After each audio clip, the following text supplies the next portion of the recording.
So how do we get to that place where we can really start tapping into those players? And that is the piece that is the main piece about this episode today. And that is self-intimacy. When I talk about self-love, when I talk about the self-bond, for those of you who have been with me for some time now, you know about the self-bond because it's always coming back to self, right? So it's like, what is that connection that you have with yourself? This is the Roxanne Show. Get ready. It's time to rise. Everyone's been talking about self-love online. It's been a thing for some time now, myself included. It's a core theme to my work. But here's the part that no one's talking about.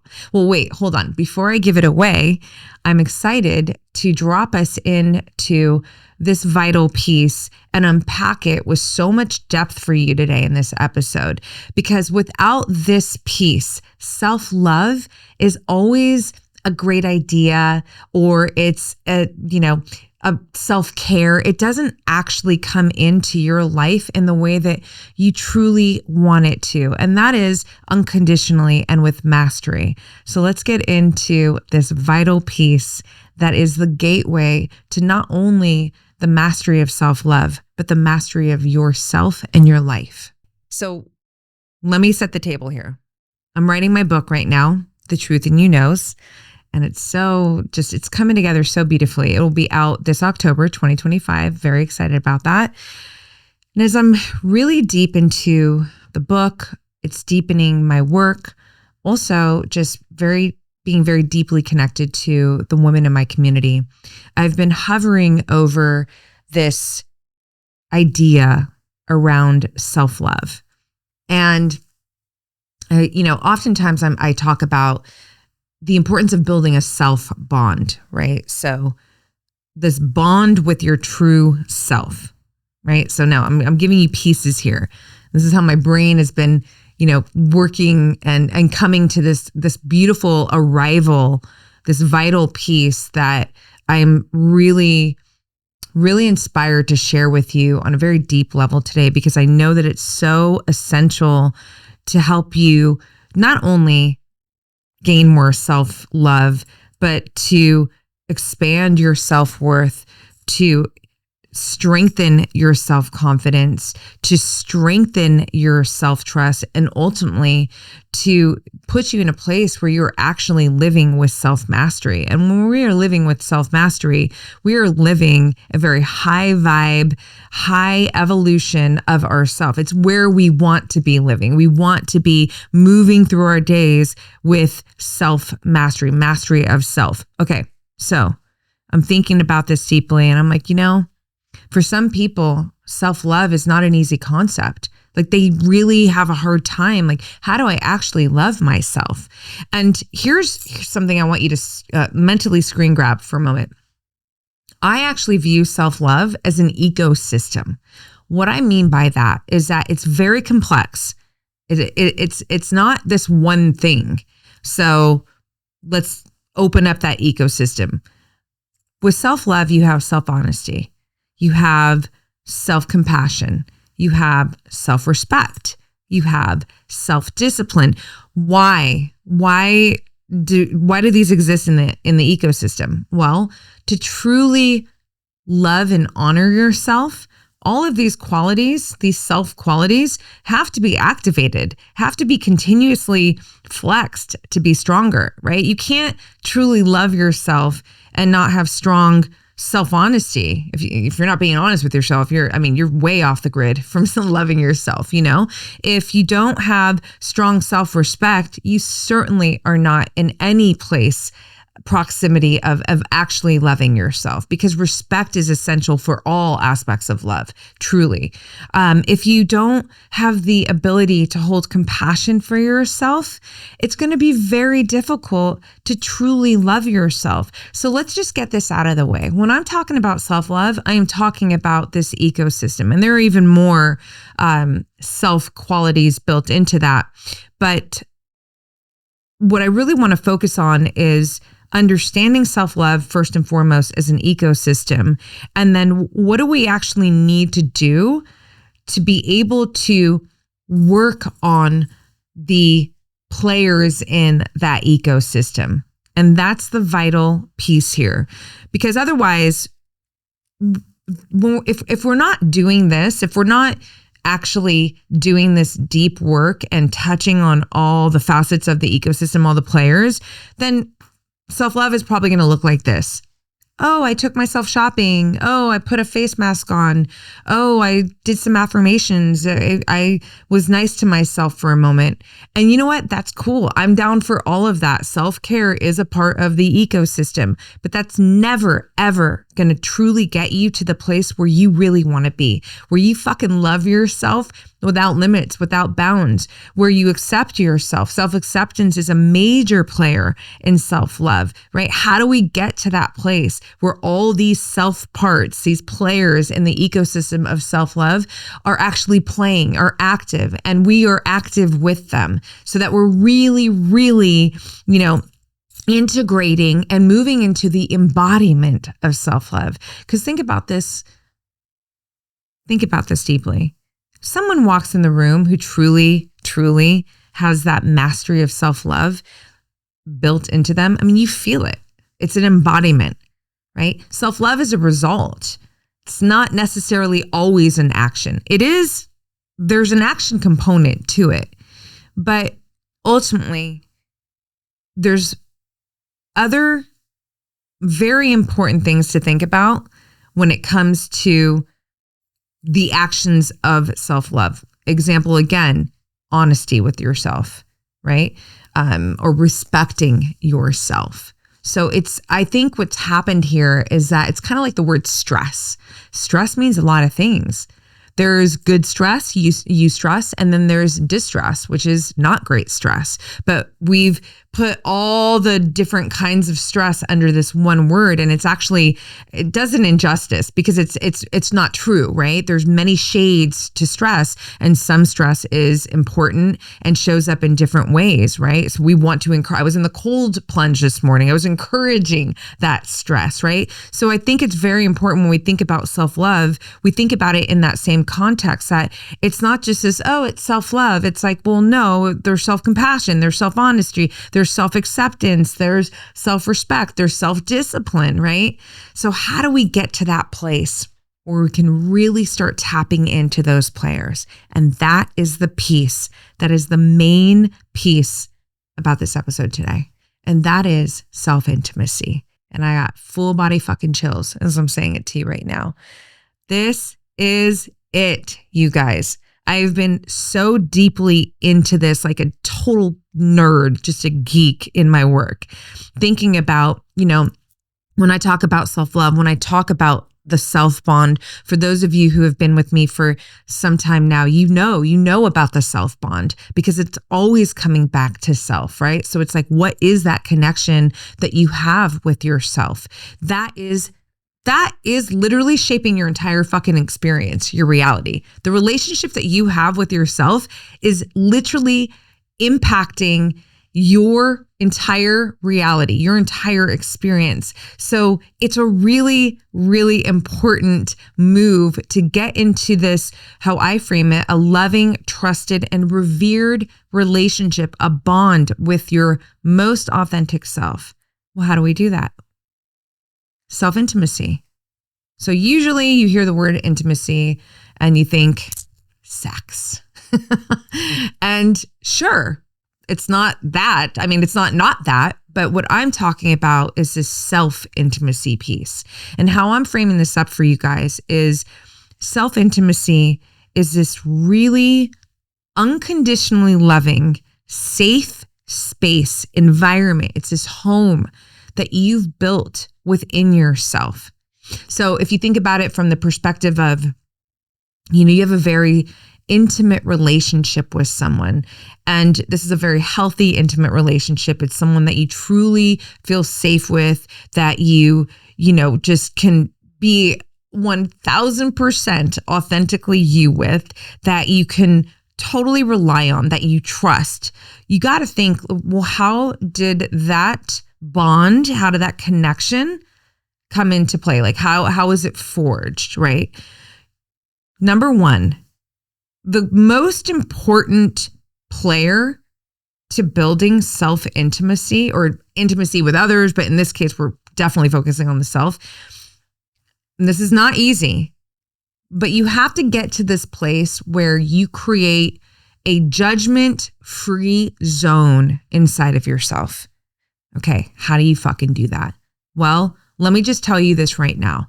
None of this work is a 1, 2, 3 step. It's not fast. It's not easy. I mean, maybe some parts of it can move faster than others. It just depends, because it depends on a lot of things. It depends on you. It depends on your stories, your narratives, your traumas, your wounds, your history, right? But the formula is universal, right?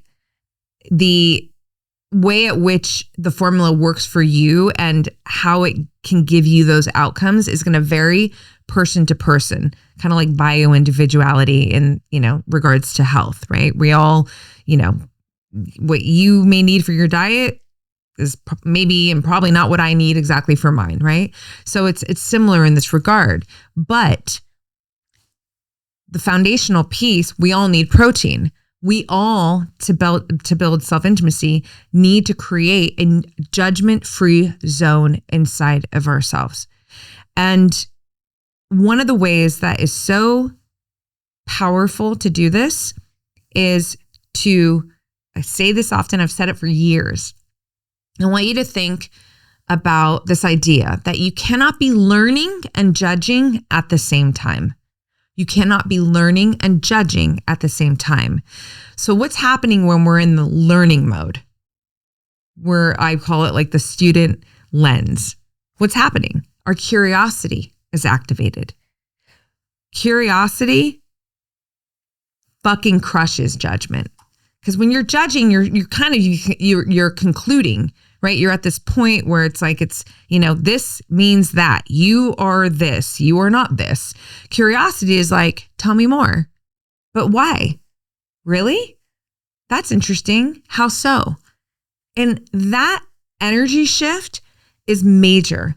And it starts to, when you're pointing this at yourself, right? In your internal world, when this is happening within yourself, when you're starting to remove the lens of judgment and you're trading it for the lens of curiosity, all that fucking pressure, all that, probably a lot of lies too, because a lot of that judgment is coming from the inner critic, which is more often than not just a liar, a negative fucking liar, and never allowing you to truly deepen the relationship with yourself, because it's brutal. Like when you're getting your ass kicked by self-judgment, by the inner critic, yeah, the last thing you're going to want to do is go deeper, right? You're going to want to run. You're going to want to escape. You're going to want to numb. And that's what a lot of people do. And that's why this self-bond and the self-intimacy doesn't actually click in.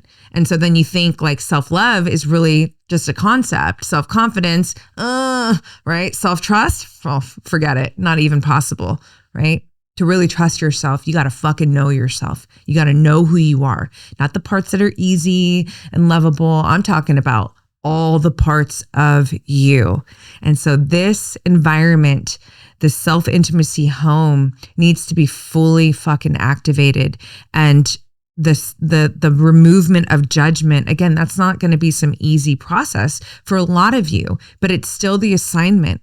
It's still the assignment. Because again, I'll go back to this idea, like when you think about someone that you've generated such deep intimacy with, you more likely than not don't feel judged by them. You feel like you could just show up and be messy on some days and, you could do anything. You could be who you are in every moment. And that will always allow for so much more connection and closeness to unfold. So that's a very important player here. When we're thinking about how do we build more self-intimacy, we need to create a judgment-free environment to do that. The next place is we need to encourage more. The next player here is encouraging self-safety. Like, how do you get into this place where you can soothe your environment, sage it free of any disruptors to what's going to make you feel safe to be so internalized, so introspective with yourself. Again, this is not fast, quick, easy work, but it's still the work. Judgment-free zone, safe environment. Now we have fertile soil to start planting the seeds, the deep roots of self-honesty and self-love, respect, acceptance, trust, worthiness, confidence, right? We need the environment to allow for that to happen. And the two MVPs are judgment-free zone, safety. And they really go hand in hand, right? Nobody feels fucking safe when you're feeling judged. So curiosity is your greatest ally, because we need to pivot that judgment, right? We need to transmute that. That's what happens with energy. And so when you can start to shift the judgment into curiosity, it allows us to go deeper into ourself. And then when we are saging ourselves, so if some things come up and they're uncomfortable, this is where hand on your heart always is effective. I'm here. I'm not leaving you. I'm accepting you in this moment. We're right here. We're going to move through this, because you're going to hit these points where you're not going to want to stay there. It's like the cold plunge this morning. It's like, ooh, I'm in there. It's 51 degrees outside. And, you get to this place where, your mind's like, okay, get out now. Right. And your body's perpetuating that, right? Like, and this is very true, like in this self-intimacy piece, like your body, literally your nervous system can be saying to you like, hey, I don't want to be here right now. I don't want to face this part of me. I don't, whatever. But if you could just inch by inch, like soothe yourself past that moment, and little by little, the more that you do that, you start to soften into yourself more. You start to feel that it's actually possible to trust yourself, to be that deep with yourself, right? So listen, this whole fucking concept is deep, but so is all my work. So, if you're paying attention to me, you're someone who hangs out in the deep end. And hopefully some of this is resonating with you, because again, this is not something that anyone's talking about. But as I'm deepening my work, especially through my book, I've arrived to this place where it's like, this is really the thing that I'm selling. I'm selling self-intimacy. And then what comes from the self-intimacy is a bigger part of the conversation with me. But I actually see self-intimacy as the gateway to self-mastery. You cannot get into this place. Self-mastery comes down to how well do you really know yourself? Self-awareness is a huge player here. I love self-awareness. I call it's like such a gangster attribute. Without it, you're just asleep through life. You're not making any growth happen. It is vital. It is the agent of growth when it comes to, an attribute, a quality, emotional intelligence. But think about this for a moment. A lot of people actually talk about self-awareness and the importance of it. Especially in the self-development place. However, once we get that information, okay, I'm observing my thoughts. I'm observing my emotions, my reactions, my beliefs, my narratives, my patterns. I'm thinking about my thinking, metacognition. Well, then what? What do we do with that material? So this is where the self-intimacy piece starts to really come online.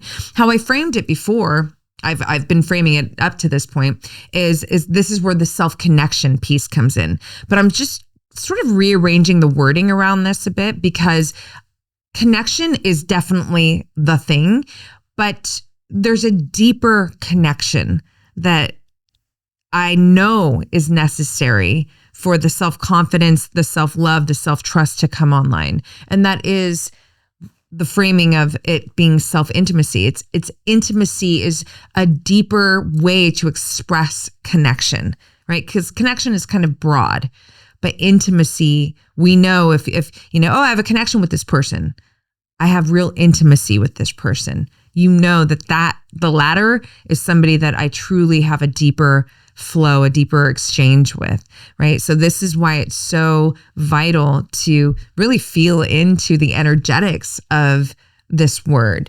And so if you go back to this idea of, cool, I'm a self-aware person and I have all this information, well, we got to do something with that information.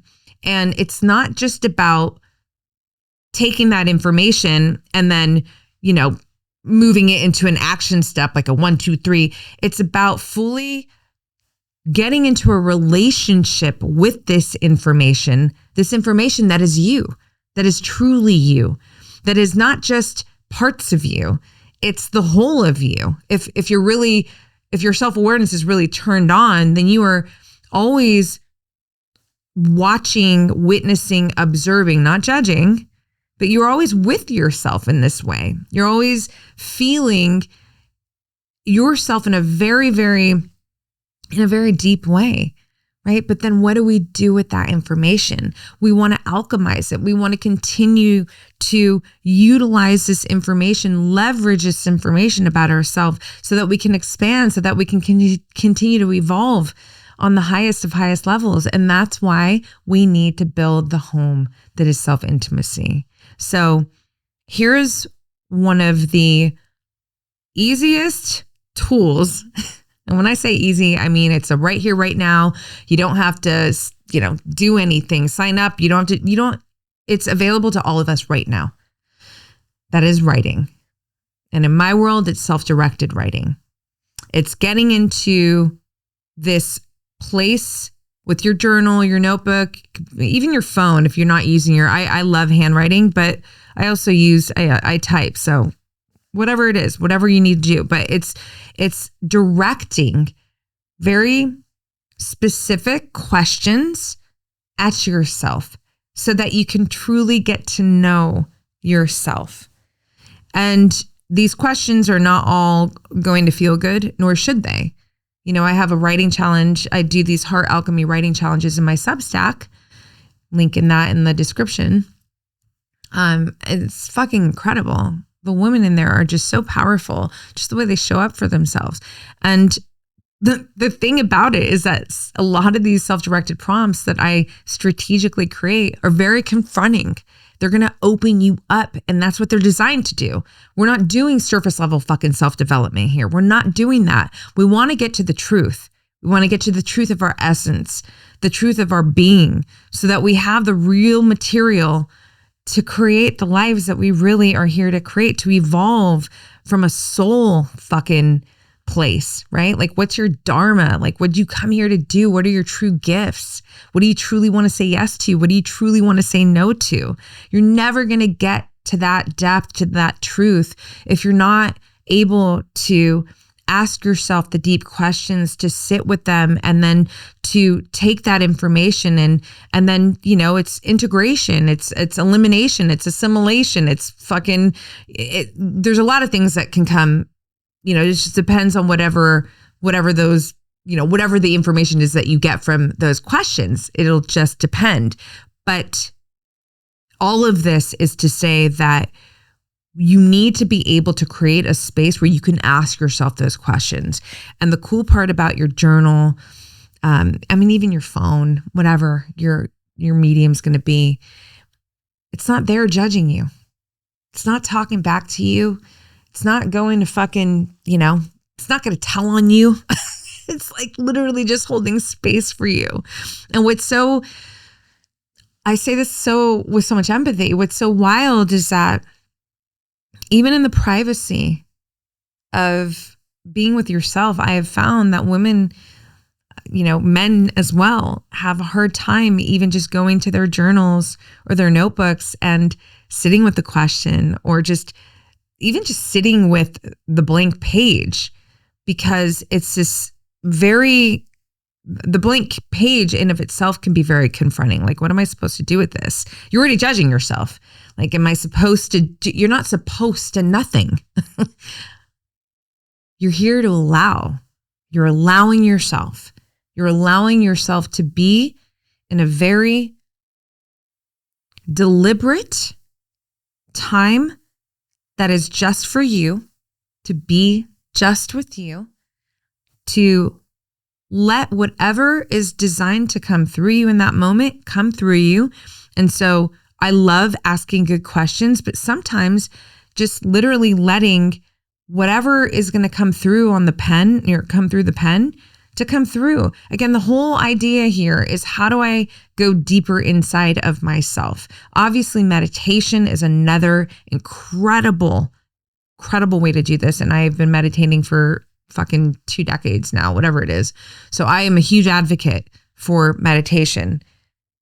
I also know that for a lot of people, it could be easier to just start with a pen to paper than to meditate. But I advocate for both, absolutely, right? The whole idea is, what are these activities that I can do to get into a deepening of myself so that I can really look at all the parts of me in all kinds of moments. And the more consistent you do this, the better, because every day you're experiencing life, right? We all are. And so you get new material that you get to play with in this safe environment that is you, which is ultimately going to just show you more of who you are, or what matters to you, or what doesn't matter to you, or what's a truth or what's not a truth.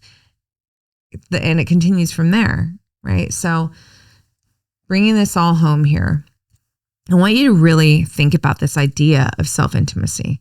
And I want you to ask the question, how deeply do you truly know yourself? And again, when I say self, I mean capital SELF, your whole self, your highest self, your authentic self. Maybe, I know there's levels to this game, so we'll just say your true self. How well are you connected? How deeply are you connected with your true self? Do you believe that you have built this very safe home that is self-intimacy? Do you really believe that the self-love actions that you've been, putting into practice, have they really been deepening the bond that you have with yourself? Have they been encouraging stronger self-respect, more self-honesty, more self-compassion, self-acceptance, self-worth, self-confidence, self-trust? Have they been doing that? Or have they been helping you feel good temporarily in certain moments, but never really sticking deeply? Like, do you feel like there's just more to do there, and you haven't truly, you're not feeling very nourished by it? It's a very important question. So maybe put that into your journal and just, sit with it. Do you feel like you've developed that true self-intimacy? Do you feel like there's work for you to do, especially now? Maybe you've never thought about this before. Do you feel that you're a stranger in your skin? Has this been a bit of a revelation, like, oh shit, I really don't have that relationship with myself? I am more quick to judge myself than I am to hold space for myself. And, even the self-development work that I've been doing has sort of it's allowed me to kind of do some, important things on the surface, but I haven't really dove into this place with myself. One more thing before we wrap out. This is a really important piece to put in here. Self-intimacy is very strong feminine energy. And this doesn't mean you become delicate or weak. It means feminine energy is very powerful. Feminine energy holds space. Feminine energy is nourishing.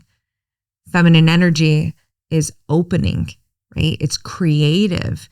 It's loving. It's compassionate. It's empathetic.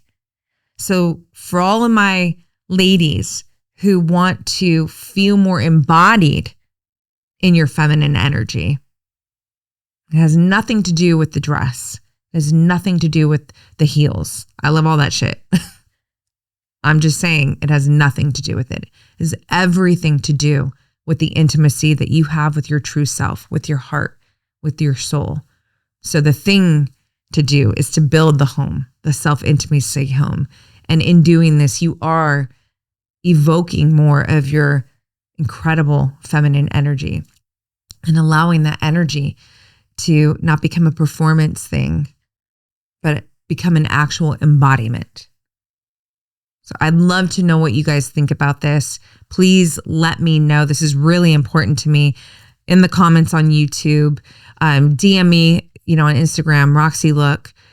Come into my Substack. This is where, oh my gosh, so much magic happens. My favorite place on the internet truly is my Substack, and all the places to find me are in the show notes. But I'd really love to know, did this hit your heart? Did this feel like a revelation? Was there an aha moment, or was this a challenge for you? Like any and all of it, I'm here to hold space and to get into that conversation with you. So thank you for being all the way here with me at the end. And I look forward to hearing your afterthoughts. Thanks so much for listening, you guys. Please like, subscribe, and share. And don't forget to leave us a 5-star rating and review.